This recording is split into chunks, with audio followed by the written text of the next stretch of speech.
This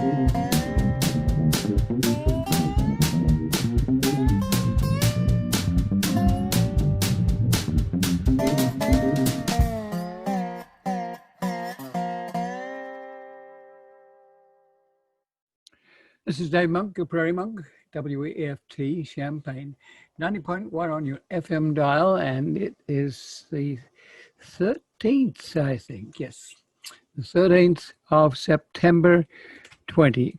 And we're very proud to report that last week I was talking to you about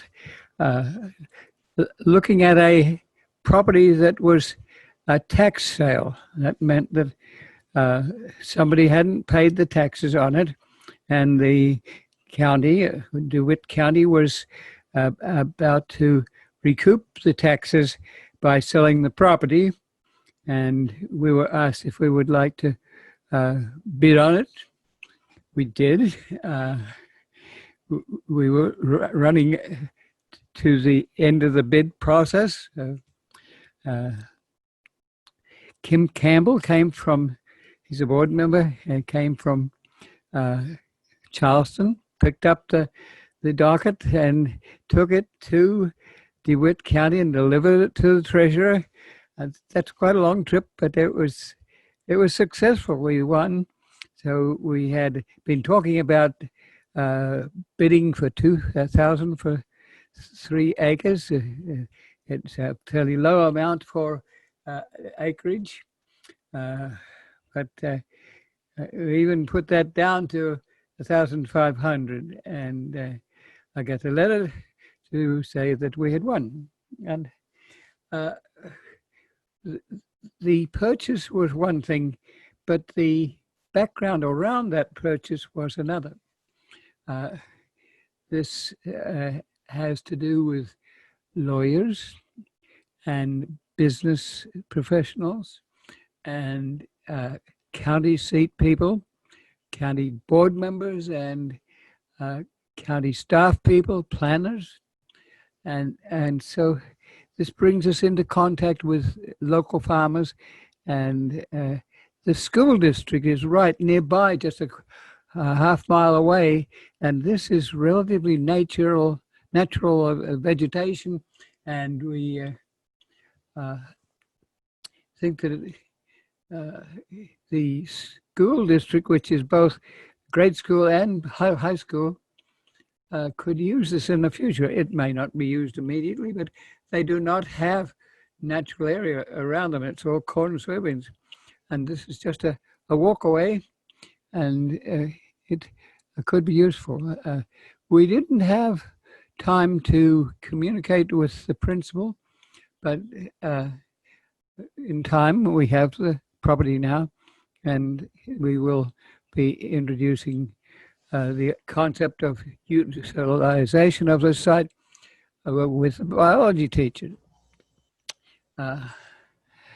So one way and another, the advantage of buying that little piece was more than just buying the piece. It was to work with the farmers in the neighborhood and the communities of Weldon and the land that is right on the border between the two townships.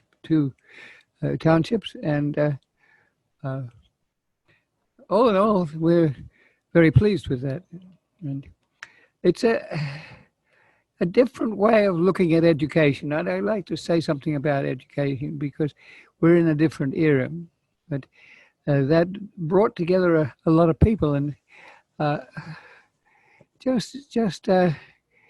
we're going through some eras. We have come from being anthropological humans to pagans to religious dogma of various dimension, the acquisition of land by different groups in Europe, the East and the West and the South. So you have Muslims and Jewish people and Catholic people, and they all have different paradigms to think about and conflicts. And There were the Greeks and the Romans that were there when the first major religions were forming. You went through an era of modernization where industrialization came. You had expansion. All the major countries in Europe were out around the world gathering up countries and using their resources, whether you were French or Belgian or German or Italian, you all had pieces here and there. And then there was the slavery situation. There was the development of America, the spin-off from England. And so at every stage, there has been a different way of educating ourselves. Mostly, we did it informally. If you were a child in pagan days, you were learning from your parents. If males did hunting and females did digging of roots, then you would fall into that category.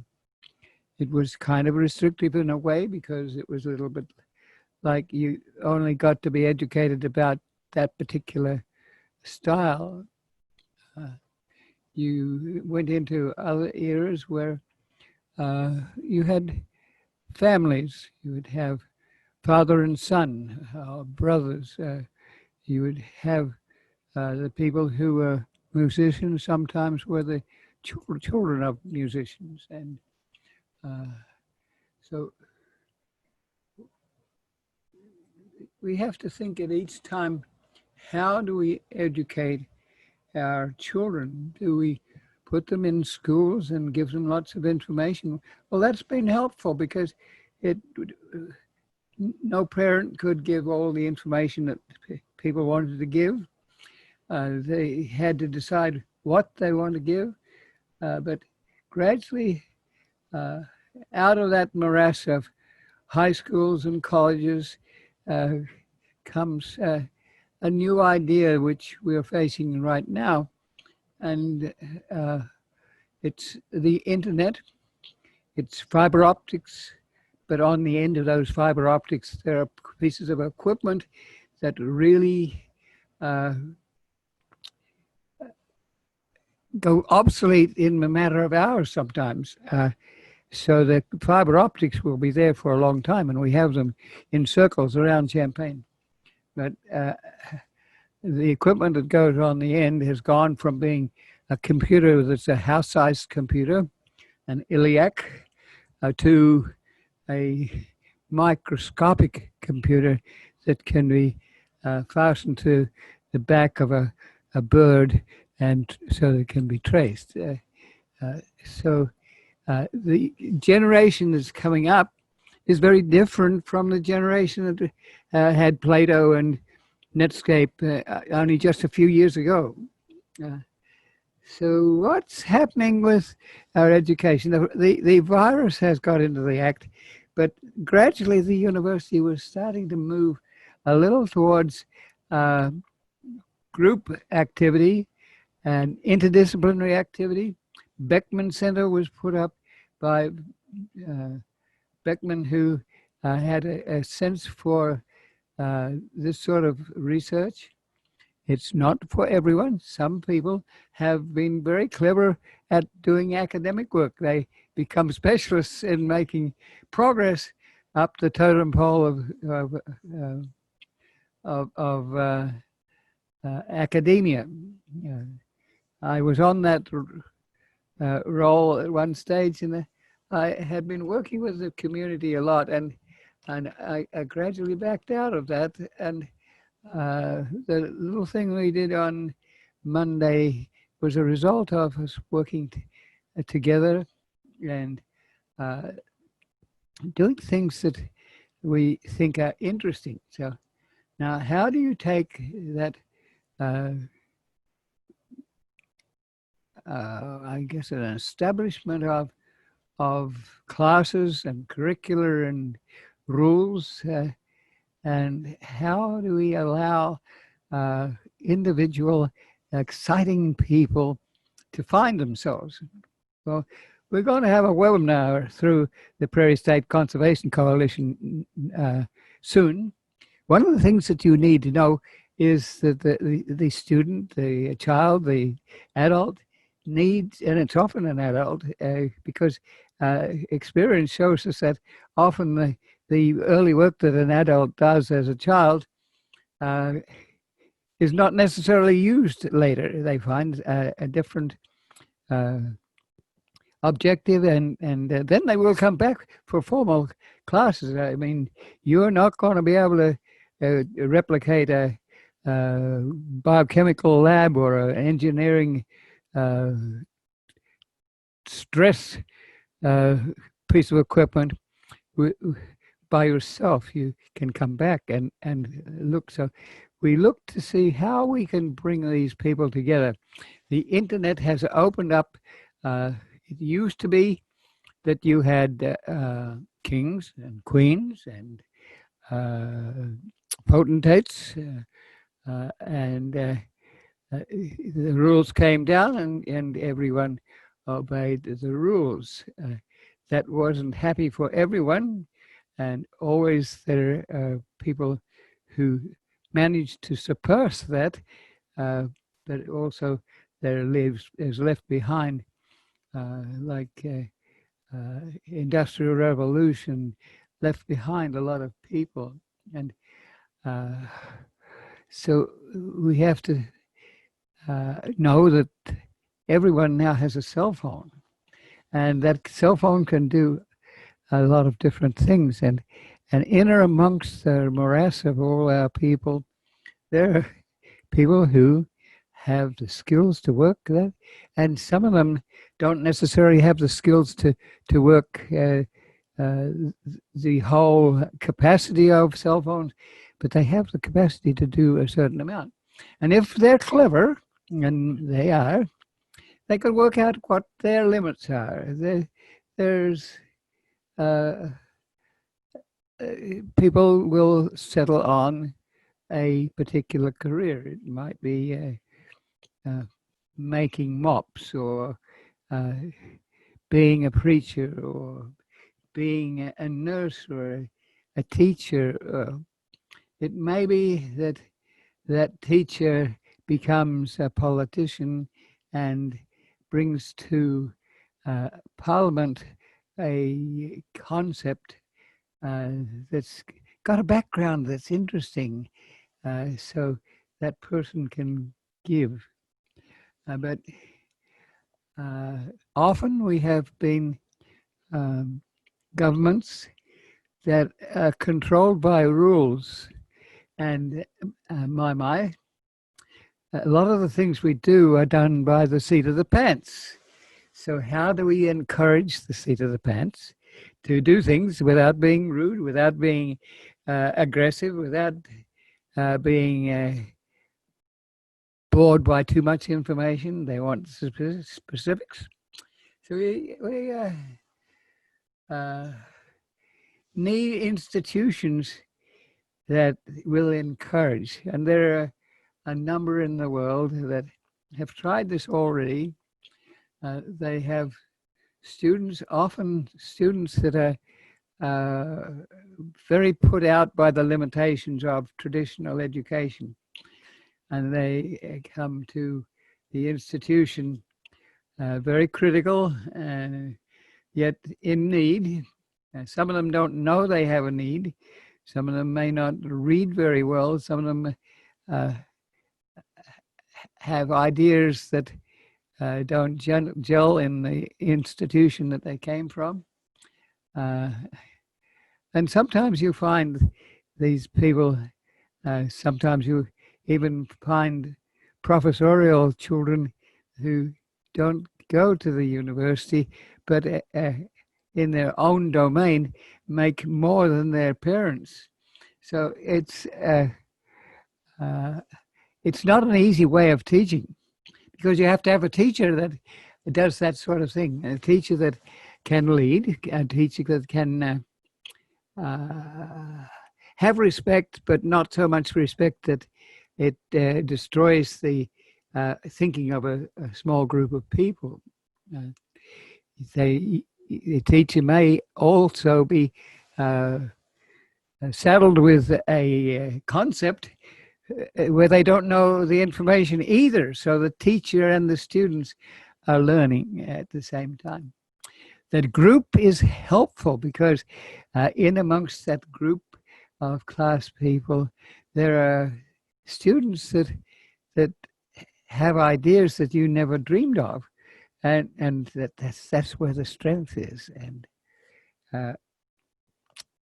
so you take the person very carefully, and you know what the idiom is. The person may be stuck on ice creams, or stuck on motor cars, or stuck on some concept, and you try to find the concept details.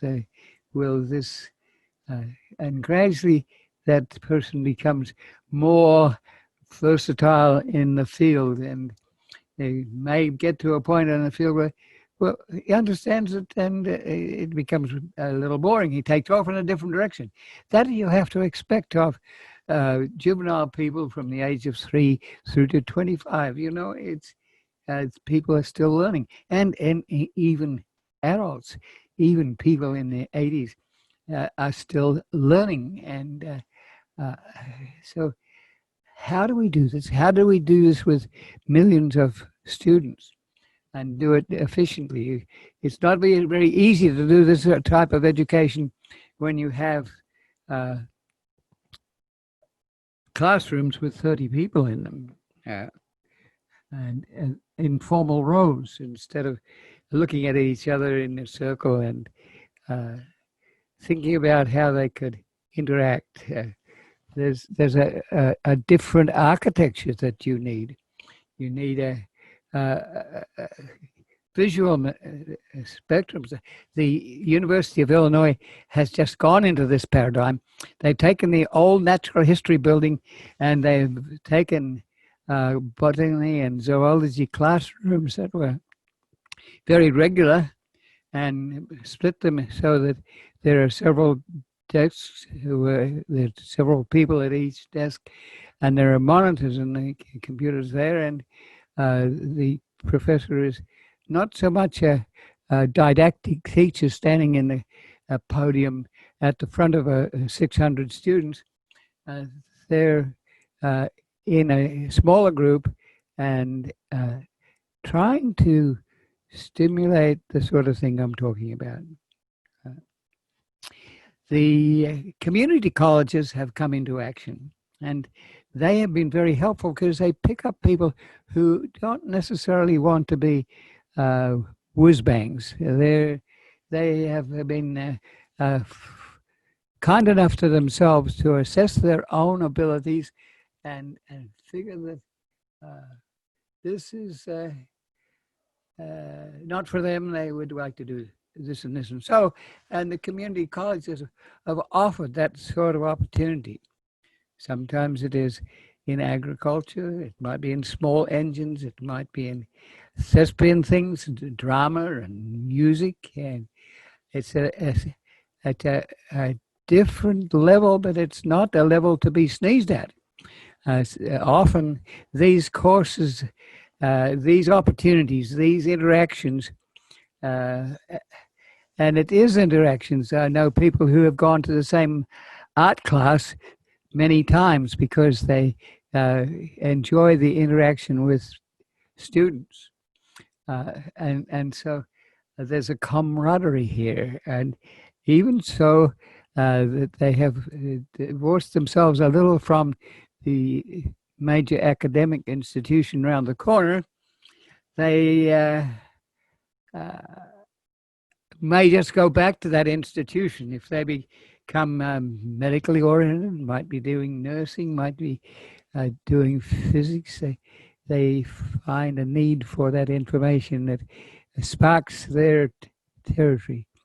And The teachers are wonderful because often they're not teachers that are heading for research uh, credentials. They're not going to discover such and such, or they're not going to aim for a Nobel Prize. They're looking to be part of the overall uh, wonder of uh, teaching people how to grow. And so their orientation is to teaching and how to teach. And so just lately I've had the evil mind enough to think that prairie is a topic that could be something that would be researched at a Parkland College level, that it would have its elements in a natural history survey and geography or biology at the University of Illinois. But essentially, those teachers have helped to inspire those people. So I look for fields that uh, justice might be one for the legal people. Uh, Food might be one for domestic people. Just, but there's an interaction. That's why these buildings are helpful. They give you art, they give you sport, they give you an ability to talk to each other. And whereas in the Victorian era, as a woman, for instance, you had to have long skirts and petticoats and corsets and bouffant hair and hats and gloves. Uh, these days you don't have that. You've changed era. So we're in the process of changing era. So I'm looking for some of the that era of people to get excited about their ecosystem, which is almost extinct. We're losing a species worldwide at such a rapid rate, we'll never get them back. And we'll never even know what their biochemistry was, or how they could contribute to the, the solution of a virus academic invasion. And so we have to think about our planet. We have to think about a planet that is overutilized.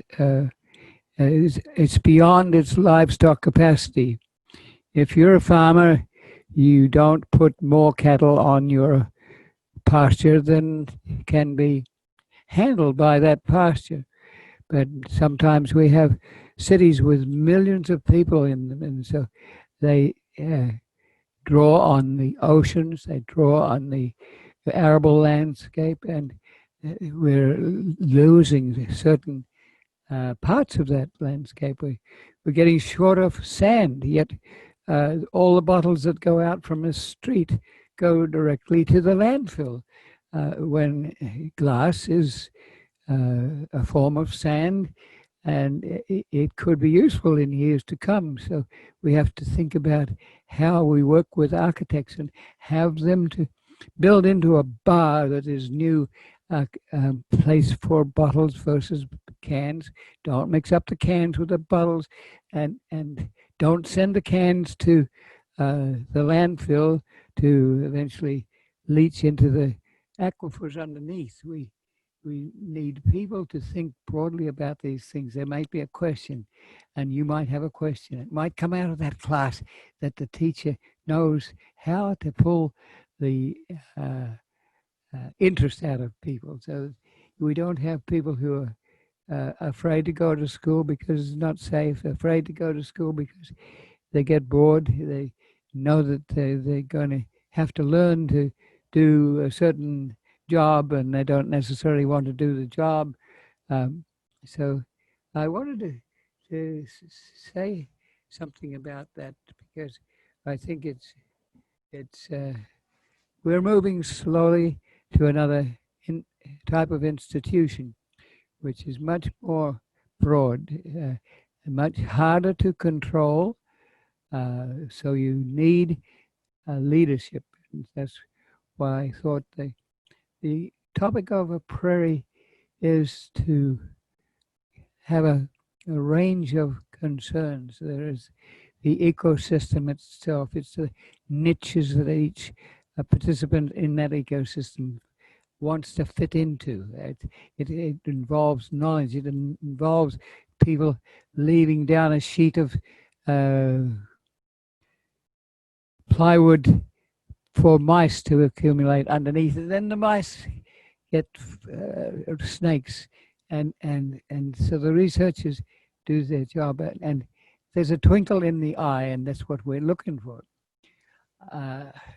This week I had to deal with the internet. Some of the things that I do are very much involved with the internet. We're very dependent, and it's rather wonderful. But every once in a while, I'm not the most organized of persons, and you can tell that once you walk into the building.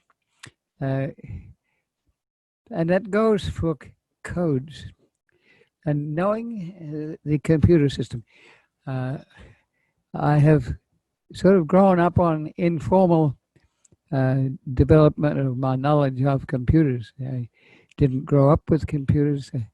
I grew up with a father that was rather innovative, and I took on that, and a mother that was also innovative, and that encouraged me. I went to a boarding school, and at that boarding school there were teachers who were also encouraging us to do things. So I worked in gardens. I worked with orchards, and I did things other than what was in the school curriculum. I found the carpentry shop. I found the metalwork shop. I just enjoyed being a boarding school student.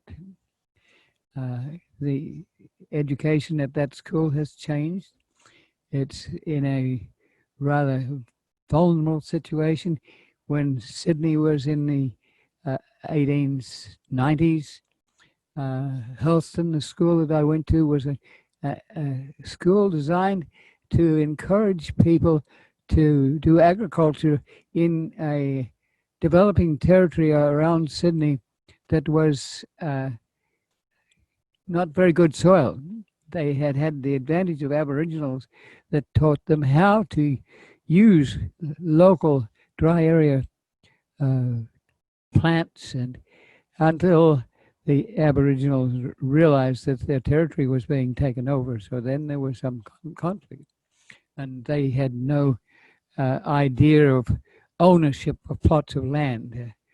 Well, that gradually that high school got to be famous. It gave rise to people who went to Hawkesbury Agricultural College, which was an institution, a college that was different from the university, more like a community college, but it produced people who worked with extension in agriculture.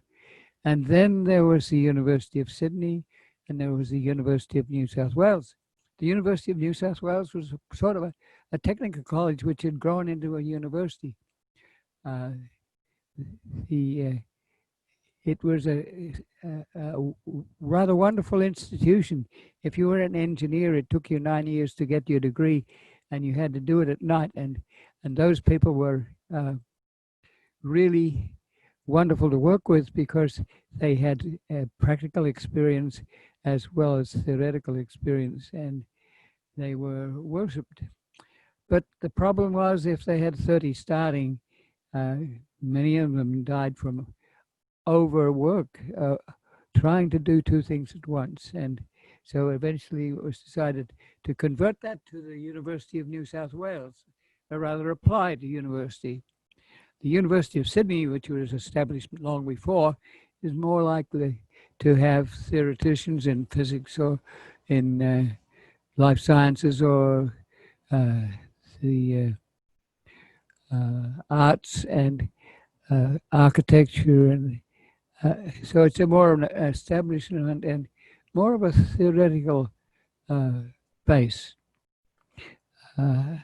So you see that these institutions meld with each other, and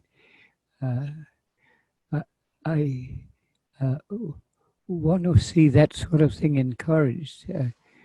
So a lot of the learning being done with the aid of computers is more or less along the lines of apprenticeship. You are you are learning as you work, and if we can encourage that sort of thing to pay people, some countries do pay people to go to a higher education, and it doesn't happen in the US yet, but so the costs are tremendous, and that takes out some of the class of people who would do interesting things, do interesting things when given them a chance, and they need financial support. I don't know what will happen now when there's a virus, but it's jolted up the population to the point that the virus has actually contributed to our thinking, what do we do with our populations of people, and how do we encourage them to think beautiful thoughts rather than to have lots of children. My father grew up in the Victorian era, and he was one of 14 children. Many of the families around us had even more children than that, just by the one couple. And so the population is going down in some places, but in other places it is huge, and it's cruel because it is starving and in bad shape. And their territories are often taken over by industry that can combine the territories of 3 small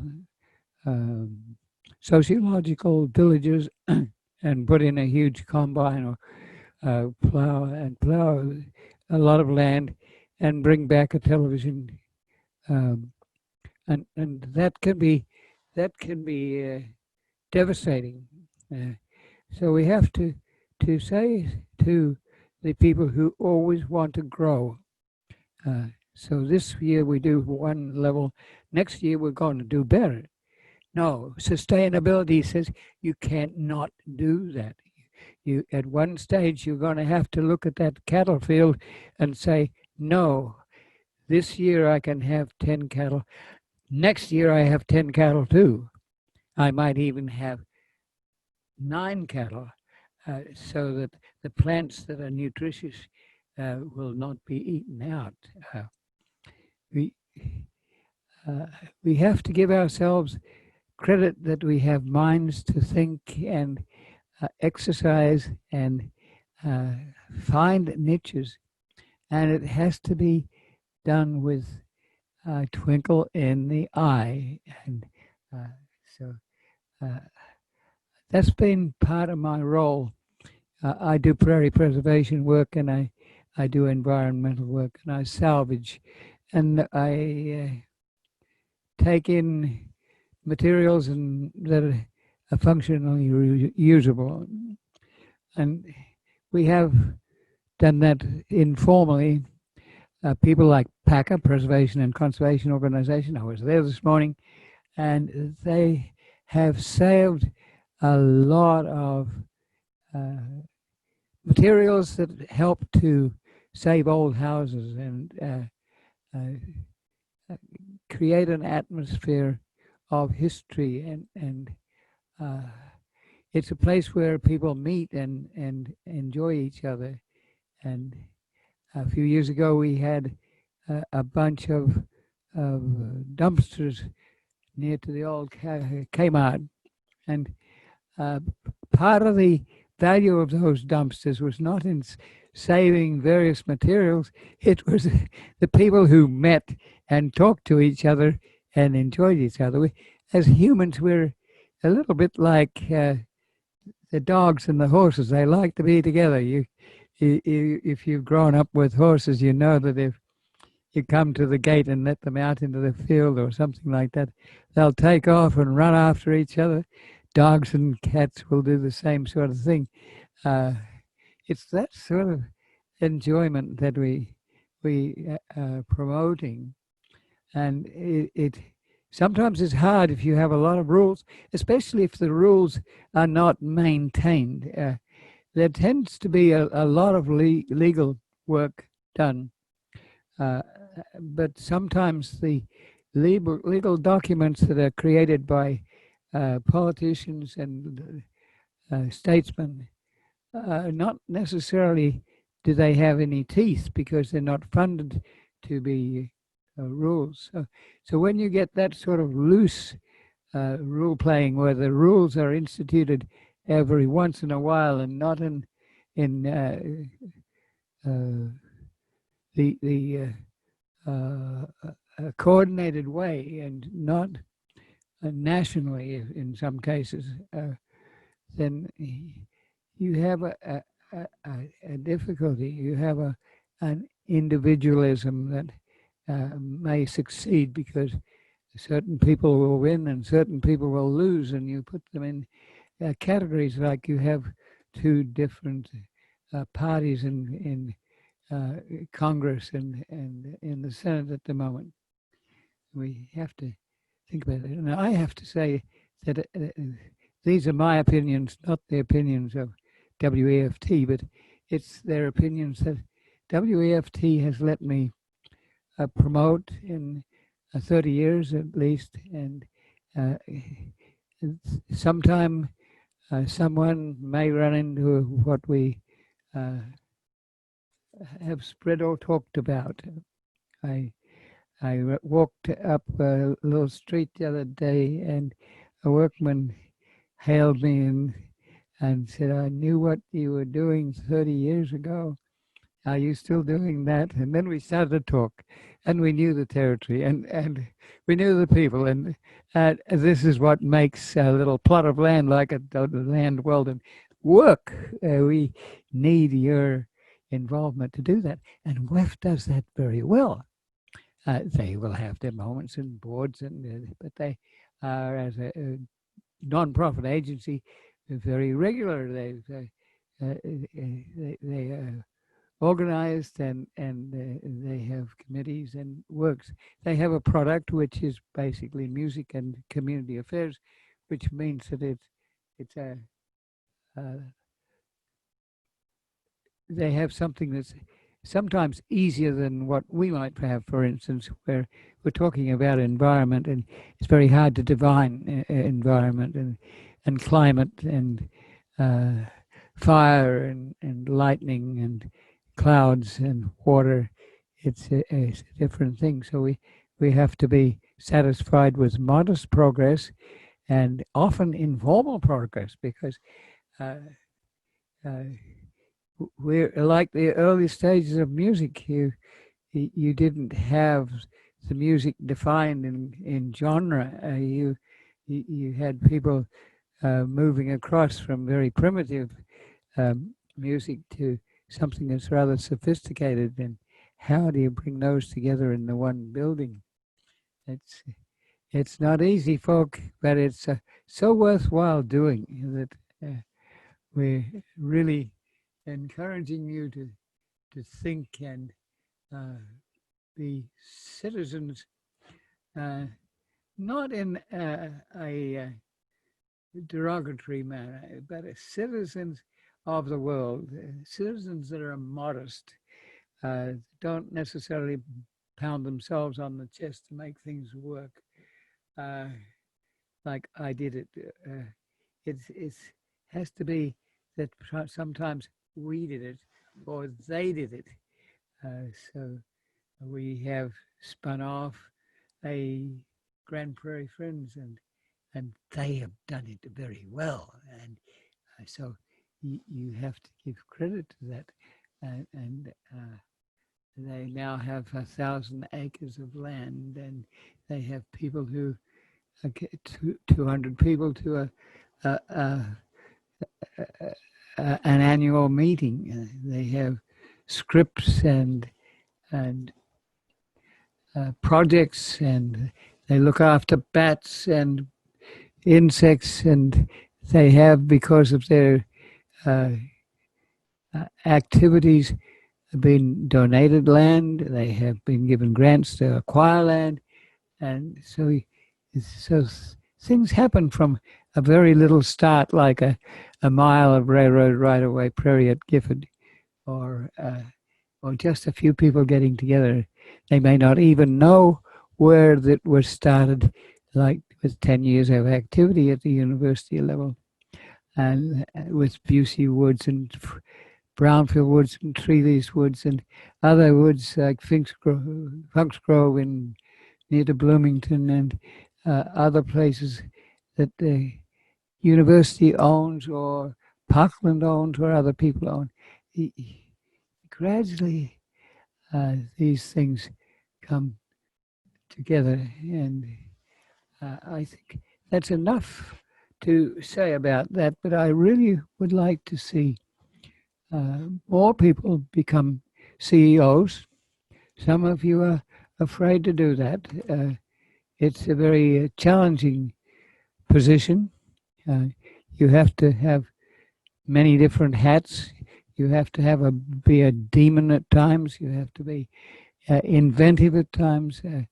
Most of our natural area organizations in the country, the Nature Conservancy, the Land Trust, uh, all these little places around Illinois and other states that have preserved things, are all dependent on paperwork and as well as physical work, and they have to be wary that their land may be in jeopardy if they don't tend it for a while. They have to make sure that people know that natural areas are a form of land use. You just can't walk into them and take them over because they would be productive for agriculture. And these people have meetings, and I go back to the webinar that we're going to have soon.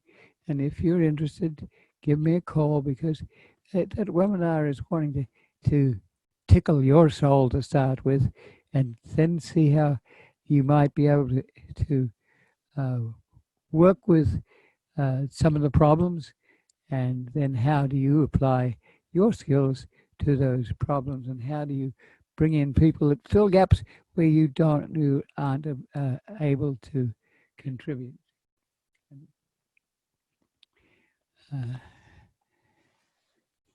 Now I think I'm going to go back to talking to you about story making. I'm not a very good verbal person, but over the years, by dint of doing it, I've come to respect storytelling people. And so I go back to my youth often, because there's a paradigm that it's easier for writers to write about their territory that they grew up with than to try and launch into a topic that they don't know a lot about. So early storytellers are asked to bring together some of their thoughts about growing up in their territory. So I grew up in Thora, a little town, little village.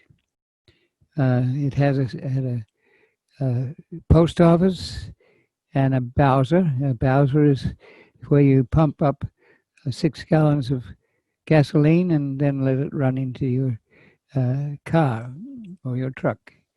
No electricity, no running water. We had tanks. We had 4,000-gallon tanks that took water in off the roof of the house, and they some people had pumps, and they pumped water out of aquifers. At that little village, my father was a school teacher, one teacher school, sometimes with 20 children, sometimes with 40 children, depending on what was being done with roads and development in the area. We had a mountain that was 2,000 feet high, and it had a road that went up to the peak of the hill. On top of the hill was volcanic soil that's very good and rich. Down lower, we had slates and shales and water-worn sedimentary rocks. But where there was a river, the Bellinger River, there was some leachate from up the hill, and the bottomlands would be rich enough to grow corn and beans and to have cattle and hogs. And so that's where I grew up, with a hall and a church used by several different denominations, sawmills, dairying. In the hinterlands, it was beef cattle, but it would take years for beef cattle to come to prime because the fodder was not good. This was not anything like having cattle in a feeder area. This was cattle roaming and ranching. And so I'm going to take you from the post office, which was sort of on the lowlands, and I'm going to go up that hill. It was 7 miles of curves and bends to Dorrigo, where the soil was more interesting, and the trees, the rainforest had been removed, and it was like wind would have run across there. You can't believe. It was sometimes, jokingly, a problem to go to the toilet, because on the way to the pit toilet, you would get blown away. You might even get blown away when you were at the toilet. So we had the elements of people moving in colonial days to take out the forest that they wanted to coach wood and beech and other woods to create coastal shipping. And then the rest got burned. But the farming is very good, and often our successful farmers down the hill would go up to Dorrigo, and I got to have the freshly born calf of the next door neighbor's best cow, and he was going to Dorrigo. And so my junior farmer project was a Jersey cow that became a semblance of our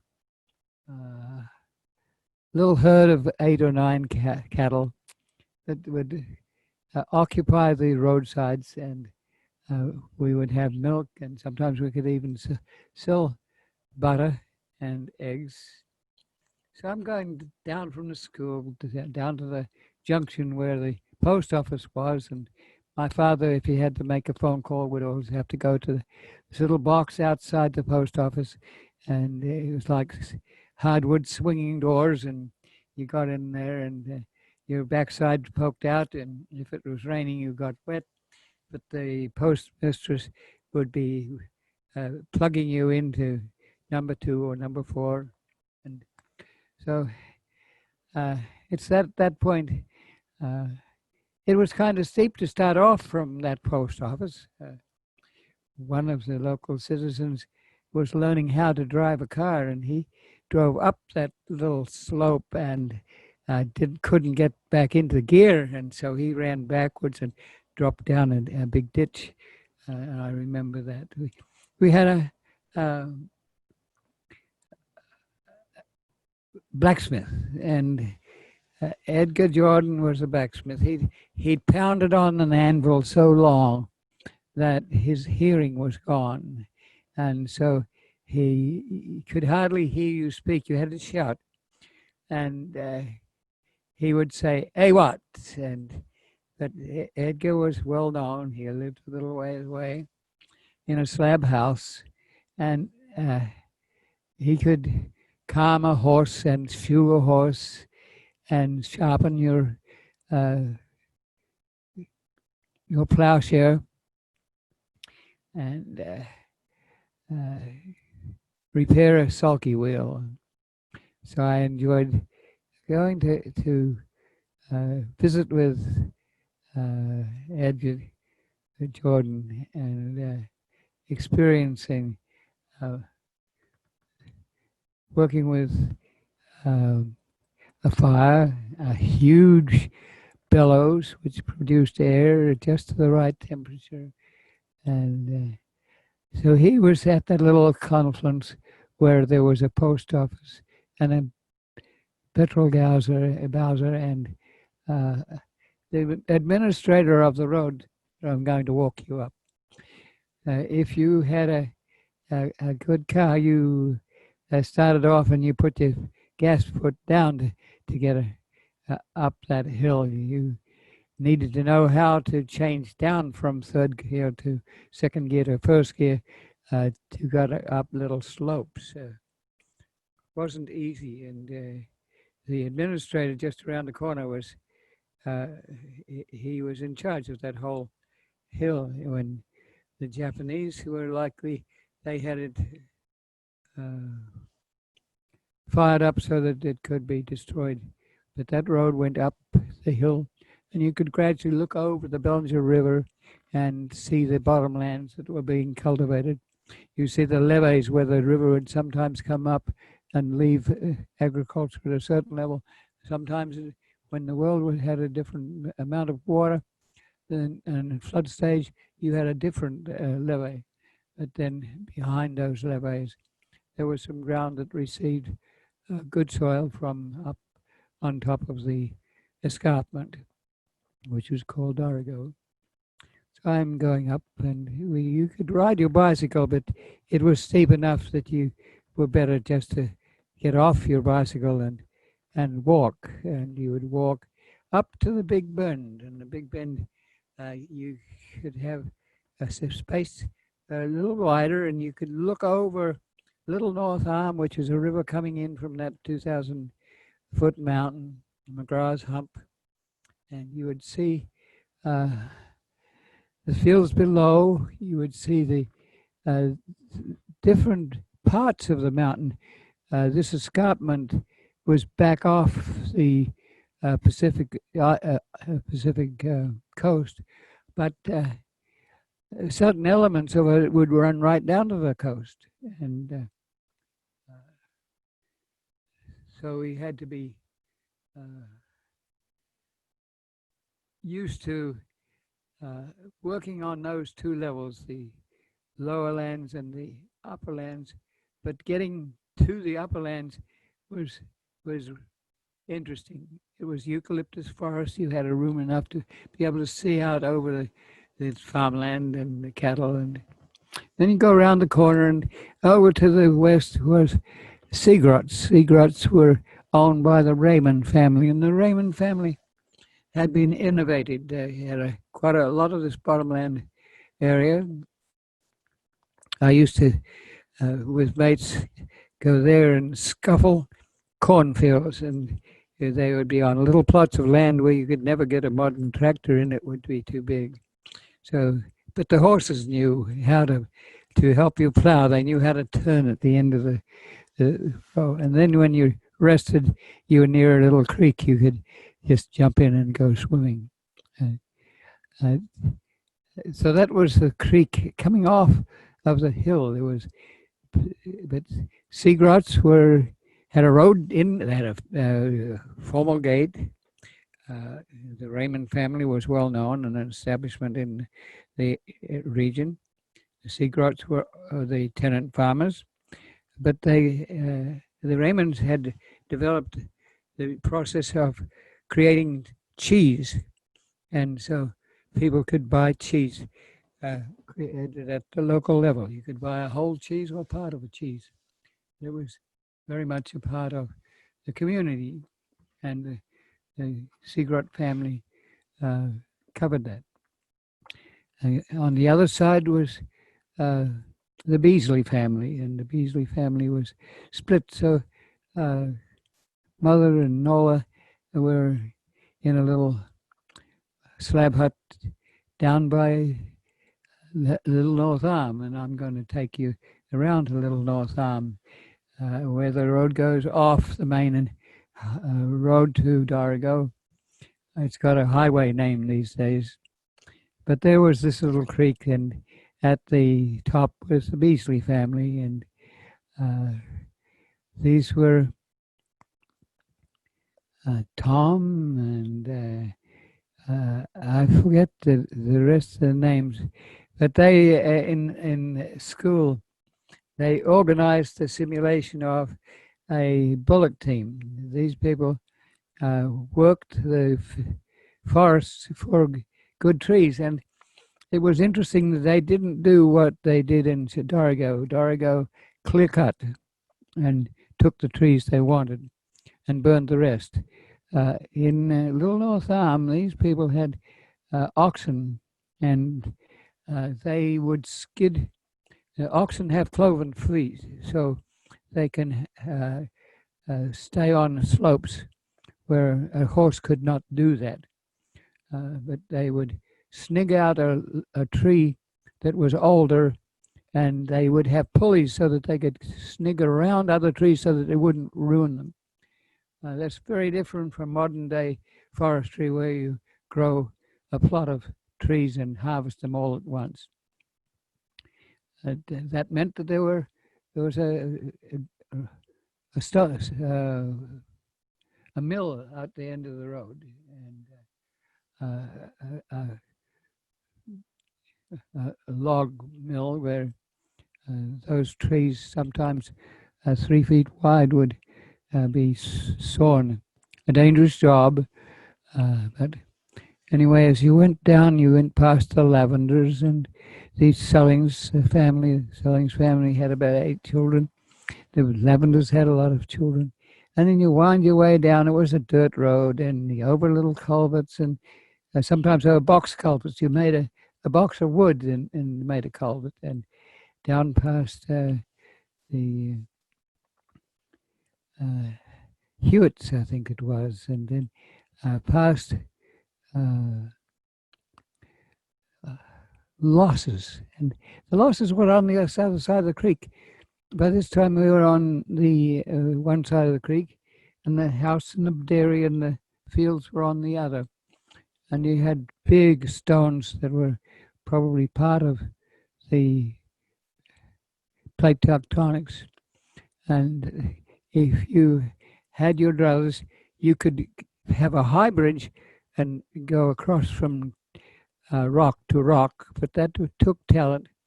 And the difficulty was when you had a 5-inch rainfall, that would be washed away. So you had a very low bridge, and it would be flooded. So in flood time, you wouldn't be able to. We just have a few minutes left, David. Okay, I think we're getting there. Just up the end was the Loss family, and the wood mill, and long further was the Lilly family, and then that was the end of that creek growing up into the mountains. So thank you for listening. Bully to WEFT for putting together a YouTube style, not YouTube, but a Zoom style WebFest.